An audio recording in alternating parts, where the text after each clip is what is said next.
मेरे चाचा की शादी पर मैं सबसे आगे आगे थी। सब बहुत खुश थे, मगर चाचा की शादी पर दादी और माँ काफ़ी घबराई हुई थी। मैं पढ़ाई के सिलसिले में शुरू से ही अपनी नानी के यहाँ रहती थी, क्योंकि माँ की शादी गांव में हुई थी। तभी मेरी माँ ने मेरी पैदाइश के फ़ौरन बाद ही मुझे नानी के यहाँ भेज दिया। और जब मैं पूछती तो माँ मुझे कह देती थी कि तुम्हारी पढ़ाई की वजह से हमने तुम्हें नानी के यहाँ भेज दिया है। मेरी दादी ने भी कभी मुझे गांव आने को नहीं कहा था। मेरे एक ही चाचा थे जो मुझे बेइंतहा मोहब्बत करते थे। मैं जब जाती तो मुझसे बहुत प्यार से पेश आते, मगर मेरी माँ मुझे हमेशा कमरे में बंद रखती और कहती कि जब तक तुम यहाँ हो कमरे से बाहर नहीं निकलोगी। मैं काफ़ी हैरान होती, क्योंकि मेरे चाचा इस बात का बुरा मानते थे, मगर मेरी माँ ने आज तक मुझे चाचा के सामने आने नहीं दिया था। चाचा की शादी थी, हर तरफ रौनक का समा था, मगर माँ आज भी परेशान नजर आ रही थी और ना जाने दादी को बार बार चुपके से क्या कह रही थी, जिस पर दादी आंसू बहाती कभी इधर तो कभी उधर जाती थी। मैंने माँ से पूछा कि क्या हुआ है दादी को, आप दोनों इतनी परेशान क्यों हैं? तो माँ कहने लगी कि कुछ नहीं, काम बहुत ज़्यादा है तभी परेशान हो रही है। मैंने माँ की तरफ मुस्कुरा कर देखा और कहा कि परेशान होने वाली क्या बात है, मैं साथ में काम करवा देती हूँ। मेरी बात पर माँ ने हाँ में सर हिलाया और चली गई, मगर मैं जानती थी कि माँ मुझसे कुछ तो छुपा रही है। चाचा की शादी हुई तो चाचा को कमरे में भेज दिया गया, मगर दादी ने माँ से कहा कि आज चाचा की जगह वह चाची के साथ सो जाए। मुझे काफ़ी हैरत हुई, जबकि चाचा घर पर कहीं भी नजर नहीं आ रहे थे। मैंने दादी से दरख्वास्त की कि चाचा कहाँ हैं, तो दादी कहने लगी वह काम के सिलसिले में दूसरे शहर गए हैं। मुझे चाचा पर बहुत गुस्सा आने लगा कि आखिर चाचा ने ऐसा क्यों किया। ऐसा भी कौन सा जरूरी काम था जो आज ही करना था। एक हफ्ते के बाद मेरा कॉलेज शुरू होने वाला था, तभी मैं वापस नानी के यहाँ आ गई। मगर अक्सर मैं माँ को फ़ोन करती तो चाची का जिक्र जरूर करती। चाची भी मुझसे बहुत प्यार करती थी, वह आदत की बहुत अच्छी थी। मैं अक्सर उनसे कहती कि चाची मेरी कामयाबी के लिए दुआ करे, वह हर वक्त दुआ करती रहती थी। मेरी चाची बेहद खूबसूरत थी और हम सबसे बेइंतहा मोहब्बत करती थी, मगर अक्सर मैं देखती थी मेरी चाची डरी सहमी रहती थी और अक्सर उनके चेहरे पर अजीब से निशान भी होते थे। मैं जब भी चाचा से पूछना चाहती कि चाची को क्या हुआ है, चेहरे पर निशान कैसे हैं, तो चाची कह देती कि मुझे चोट लगी है, मैं गिर गई थी। ऐसा लगता था जैसे मेरी चाची मुझसे कुछ छुपा रही है। दिन गुजरते गए और मेरे चाचा की शादी को 1 साल होने को आ गया था। मेरी चाची को ऊपर वाले ने प्यारी सी बेटी दे दी।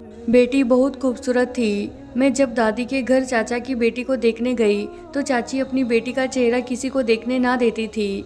मुझे काफ़ी हैरत हुई, मगर दूसरी तरफ हैरानी इस बात की थी कि मेरे चाचा सबको कहते थे कि मेरे घर ऊपर वाले ने बेटा दिया है। मुझे लगता था कि चाचा अपनी बेटी को बेटा ही मानते हैं। मुझे अपने चाचा की बातों पर बहुत खुशी महसूस होती और उनकी बातें मुझे फ़र्क महसूस करने पर मजबूर कर देती। मैं अक्सर माँ से कहती कि बाप हो तो चाचा जैसा, मगर मेरी चाची साथ ही मुझे रोक देती और कहती ऊपर वाला ना करे तुम्हारे चाचा जैसा किसी का बाप हो। मैं अपनी नानी के यहाँ वापस आई तो मुझे वापस आए हुए अभी 2 महीने ही गुजरे थे कि मेरे सर पर कयामत टूट पड़ी। जब माँ का फ़ोन आया वह बहुत रो रही थी। मुझे लगा माँ की बाबा से कोई लड़ाई हुई है। मैंने जब माँ से पूछा कि क्या बात है, कोई झगड़ा हुआ है, तो माँ कहने लगी कि नहीं, तुम्हारे पापा से कोई झगड़ा नहीं हुआ। माँ के रोने की वजह से मेरा दिल बैठे जा रहा था। मैंने माँ से कहा कि माँ मुझे घबराहट महसूस हो रही है, मुझे जल्दी से बताइए क्या हुआ है।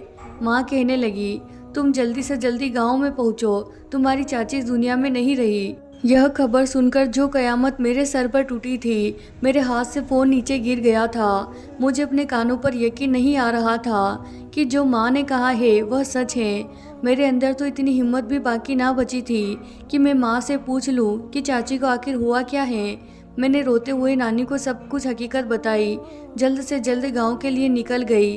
दादी के यहाँ तो जैसे कोहराम मचा हुआ था। पूरा गांव चाची की मौत पर मौजूद था। चीखों पुकार और रोने की आवाज़ें मेरा दिल दहला रही थी। मैं रोते हुए माँ को देखने लगी। अभी तो चाचा भी कहीं नज़र नहीं आ रहे थे। माँ एक कमरे से निकली तो वह रो रही थी। मैं जल्दी से माँ के पास गई और पूछने लगी कि चाची को क्या हुआ है और चाची की लाश कहाँ है। माँ ने एक कमरे की तरफ इशारा किया तो मैं इस कमरे में चली गई जहाँ चाची को चारपाई पर लिटाया हुआ था और एक तरफ खून की लहर बह रही थी। माँ मेरे पास आई तो मैंने हल्की आवाज़ में माँ से पूछा कि चाची का यह हाल किसने किया है, मगर माँ ने जो मुझे बताया मेरे रोंगटे खड़े हो गए।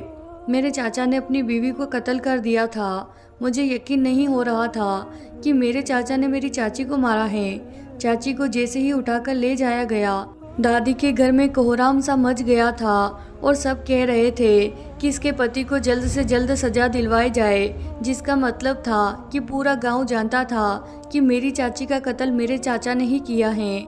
चाची के मरने के बाद सबने ही चाचा को अपने पास बिठाया और इससे पूछा कि चाची का कत्ल क्यों किया है, तो चाचा कहने लगे कि वह चरित्रहीन औरत थी, वह अभी तक अपने पुराने आशिक को ना भुला पाई।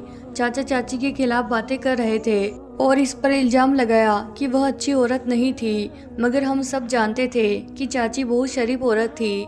चाचा कहने लगे कि मैंने इज्जत के नाम पर अपनी बीवी का कत्ल किया है। थोड़े दिन तक मुझे अपनी दादी के यहाँ ही रहना था, मगर अब मुझे अपने चाचा से सख्त नफरत महसूस होने लगी थी। मैं उनके पास भी नहीं जाती। अक्सर वह रोते हुए माँ के पास आते और उनके आगे हाथ जोड़कर कहते कि मुझसे बहुत बड़ी गलती हो गई है, मैं ऐसा नहीं करना चाहता था, ना जाने मुझे क्या हो गया कि मैंने अपनी बीवी का कत्ल कर दिया। मगर माँ कहती कि तुमने जो किया इसकी सजा होती है, इसकी माफ़ी नहीं होती। दिन गुजरते गए, मेरे चाचा अचानक से घर से गायब हो गए। हर कोई परेशान था, मगर मेरी दादी और मेरी माँ बहुत सुकून से थी, जैसे उनको इस बात से कोई फर्क ही ना पड़ता हो। एक दिन मैं घर के बने स्टोर रूम के पास से गुजरी, जो न जाने कब से बंद था। तभी वहाँ से किसी की सिसकियों की आवाज़ें आ रही थी। मैं एकदम से चौंक गई। जैसे स्टोर रूम का ताला तोड़ा तो सामने का मंजर देखकर मेरे पैरों तले से जमीन निकल गई, क्योंकि वहाँ तो मेरे चाचा को एक कुर्सी से किसी ने जंजीरों के साथ बांध रखा था। मेरी चीखें पूरे गांव में गूंज उठी। मेरी चीख पुकार सुनकर माँ जल्दी से स्टोर रूम में आई और मुझे गुस्से से कहने लगी कि तुम यहाँ क्या कर रही हो, जल्दी से स्टोर रूम से बाहर निकलो। मुझे माँ ने ज़बरदस्ती स्टोर रूम से बाहर निकाला और दरवाजे को दोबारा से ताला लगा दिया। मैं हैरत में डूब गई कि माँ ने क्या किया। मैंने जब माँ से पूछा कि चाचा को यहाँ किसने बंद किया है, तो माँ कहने लगी कि तुम्हारा इससे कोई लेना देना नहीं है, यह बड़ों के मामले हैं, तुम दूर रहो। मगर अब तो मेरी बस हो गई थी। अपने घर का माहौल ऐसे देखकर अब मैं थक चुकी थी। मैंने माँ से कहा कि अगर उन्होंने मुझे सच नहीं बताया तो मैं बाबा को सब कुछ हकीकत बता दूंगी। माँ मेरी बात सुनकर अपना सर पकड़कर बैठ गई और कहने लगी कि मैं सब कुछ हकीकत बताऊंगी, मगर तुम्हें वादा करना होगा कि यह सच तुम सिर्फ अपनी हद तक ही रखोगी, क्योंकि अगर इस गांव में यह हकीकत फैल गई तो तुम्हारे चाचा की जान भी जा सकती है। मैं माँ की बात पर राजी हो गई और मैंने माँ से वादा किया कि मैं किसी को कुछ नहीं बताऊंगी। माँ ने मुझे जो हकीकत बताई, इसके बाद से मुझे चाचा पर तरस आने लगा था। माँ ने बताया कि जब चाचा पैदा हुए तब से उनकी दिमागी हालत खराब थी। बहुत इलाज के बाद भी उनकी दिमागी हालत ठीक ना हुई। वह उम्र में तो बड़े हो गए, मगर दिमागी तौर पर अब भी बच्चे ही थे। उनको दिमाग की बहुत खतरनाक बीमारी थी, जिसका इलाज नामुमकिन था। चाचा को अक्सर दौरे पड़ते हैं और जब चाचा को दौरे पड़ते हैं तो चाचा सब कुछ भूल जाते हैं। वह इंसान से हैवान बन जाते हैं। वह अच्छे बुरे की तमीज़ से अलग हो जाते हैं और यह बात सिर्फ माँ और दादी ही जानती थी। दादी तो इस फैसले के भी खिलाफ थी कि चाचा की शादी की जाए, मगर दादा के कहने पर मजबूरन दादी को चाचा की शादी करनी पड़ी। मगर शादी के बाद जब चाचा को दौरे पड़ते तब तक चाचा के जुल्म का शिकार सिर्फ चाची ही होती थी। चाची को चाचा मारते पीटते, उनको बुरा भला कहते। कई बार तो बहुत मुश्किल से माँ और दादी ने चाची की जान बचाई थी।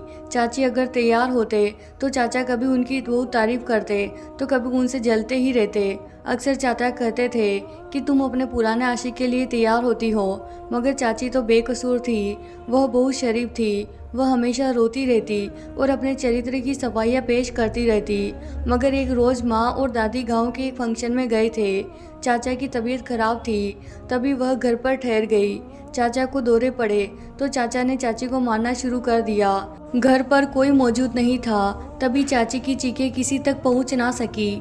मेरे चाचा ने मेरी चाची के गले में रस्सी डालकर उनका गला घोट दिया, मगर जब उन्हें होश आया तो उन्हें इस बात का पछतावा हुआ कि उन्होंने यह क्या कर दिया था। उन्होंने अपना गुनाह छिपाने के लिए सब में यह बात फैला दी कि मेरी चाची चरित्रहीन थी, जबकि ऐसा कुछ भी नहीं था। पूरे गांव के लोग मेरे चाचा को तलाश कर रहे थे ताकि उनसे बदला लिया जा सके और उनको पुलिस के हवाले किया जा सके। मगर क्योंकि यह बात दादी और माँ जानती थी कि वह यह सब अपनी असली हालत में नहीं करते, तब भी उनको नींद की दवाई देकर स्टोर रूम में बंद कर दिया था। तकलीफ वाली बात तो यह थी कि इस सब का अंदाज़ा चाचा को भी नहीं था कि जब उनको दौरे पड़ते थे तब चाचा क्या क्या कर गुजरते थे। मगर यह सोच के हैरत भी हो रही थी, क्या चाचा ने सारी ज़िंदगी ऐसे ही गुजार देनी थी? क्या इसका कोई हल नहीं था? मैं हर वक्त अपने चाचा की सेहत के लिए दुआ करती रहती।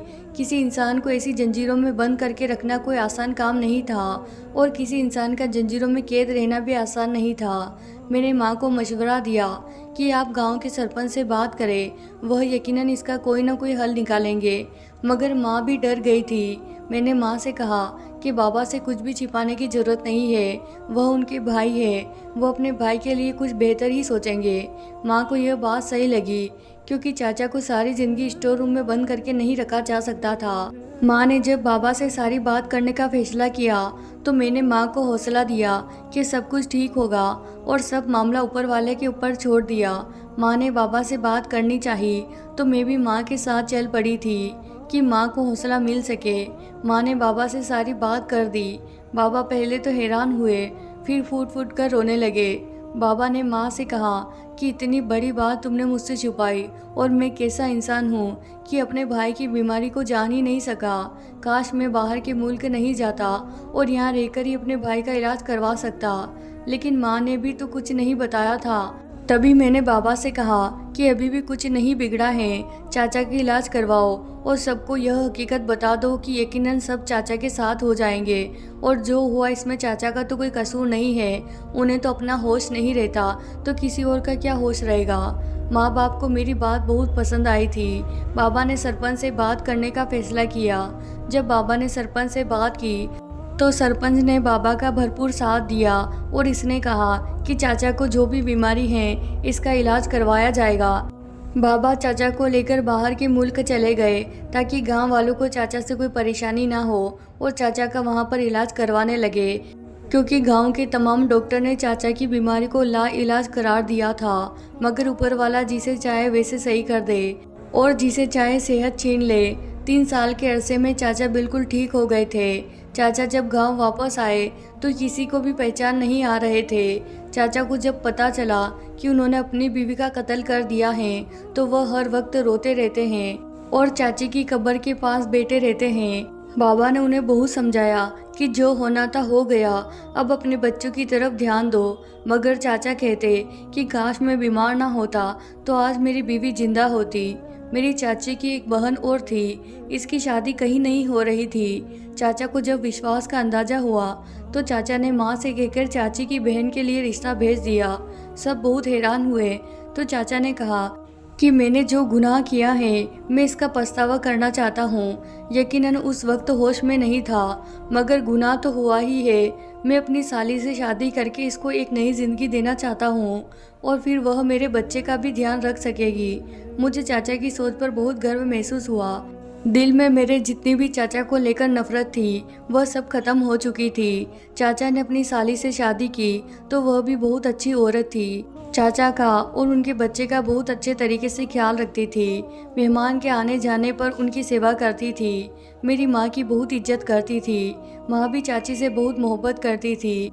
मेरे चाचा की तकलीफ को कोई भी महसूस नहीं कर सकता था और वह लगातार तकलीफ काट रहे थे, क्योंकि वह चाहकर भी अपने गुनाहों को भुला नहीं पा रहे थे और शायद यही उनके लिए सबसे बड़ी सजा थी। इंसान गुनाहों का पुतला है, मगर चाचा जितने दिल से अपने गुनाहों की माफ़ी मांगते थे मुझे उनको देखकर बहुत अच्छा महसूस होता था और मैं दिन ब दिन अपने ऊपर वाले के करीब होती जा रही थी। तो प्यारे दोस्तों, ये थी हमारी आज की कहानी। अगर आपको कहानी पसंद आई हो तो इसे ज़रूर लाइक कीजिए।